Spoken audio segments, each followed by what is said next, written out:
महाराज जी, घर गृहस्थी का एक और प्रश्न है। महाराज जी, आप कह रहे हैं कि आप अपने माता पिता को बहुत प्यार करते हैं और संसार से सबसे ऊपर समझते हैं, बिल्कुल। परंतु मैं अपनी पत्नी से भी बहुत प्यार करता हूं, परंतु पत्नी और माता पिता में अच्छी सुलह नहीं है। महाराज जी, इस स्थिति में मैं कैसे दोनों को हाँ, समझाऊं? ये दोनों भी का दोनों का प्राथमिकता माता पिता की रखनी है, क्योंकि अर्धांगिनी अपना ही अंग है और हमें प्रकट करने वाले माता पिता हैं। तो अर्धांगिनी को इतना कि आप हमारे माता पिता की सेवा ना करें, मानते हैं, लेकिन आप हमें नहीं रोक सकते। हम आपकी सुविधा, आपकी अनुकूलता आपको देंगे, लेकिन आप हमारे माता पिता की सेवा में अगर तनिक भी विरोध करते हैं तो हमारे आपके संबंध में विरोध हो जाएगा। माता पिता का त्याग नहीं कर सकते, ये जरूर आप में होना चाहिए। अगर ये नहीं है तो जो अपने माता पिता का त्याग कर दे पत्नी के कहने पर, फिर क्या है? फिर धर्म में वीरता नहीं रही। ऐसा नहीं होना चाहिए।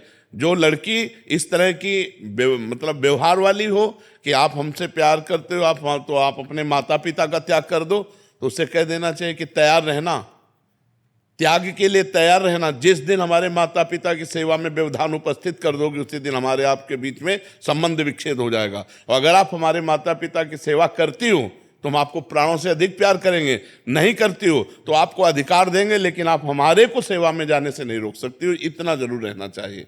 माता पिता भगवान का स्वरूप है और पुत्र का पूरा अधिकार है माता पिता की सेवा करने का। तो ध्यान रखना, अवश्य में भोक्तव्यम कृतम कर्म शुभाशुभम। जो जैसे कर्म करेगा वैसा फल देगा भगवान, भोगना पड़ेगा, इसलिए बहुत सावधान।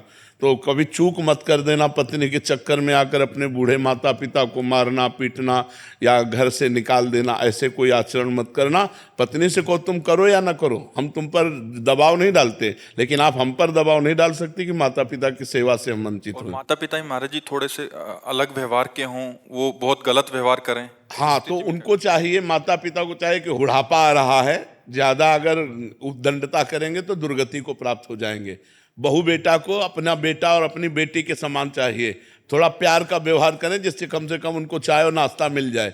अगर माता पिता करने लायक है और वो बहू बेटा से सेवा नहीं कराते हैं, बहू बेटा से ईर्ष्या करते हैं, तो बेटे को चाहिए कि दूर से देखता रहे, उनकी सेवा में भले न जाए। लेकिन जिस दिन वो ऐसी स्थिति को प्राप्त हो कि वो अपनी सेवा करने लायक ना हो, उस दिन वो गाली दे तो भी उनकी सेवा करनी चाहिए।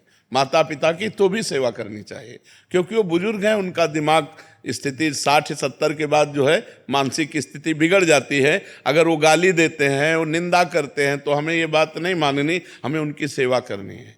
और अगर वो स्वस्थ हैं, अपने आप सेवा कर लेते हैं, खा पी रहे हैं, तो दूर से देखता रहे, खा पी रहे, आनंद से है, कोई बात नहीं। अगर 2-3 बेटा है महाराज जी?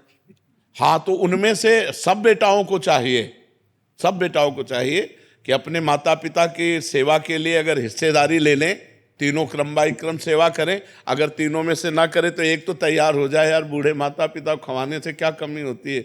दाता तो भगवान है, खूब अच्छे से देते हैं। जो माता पिता की सेवा करता है उस पर भगवान प्रसन्न हो जाते हैं, क्योंकि भगवान ये धर्म से प्रसन्न होते हैं।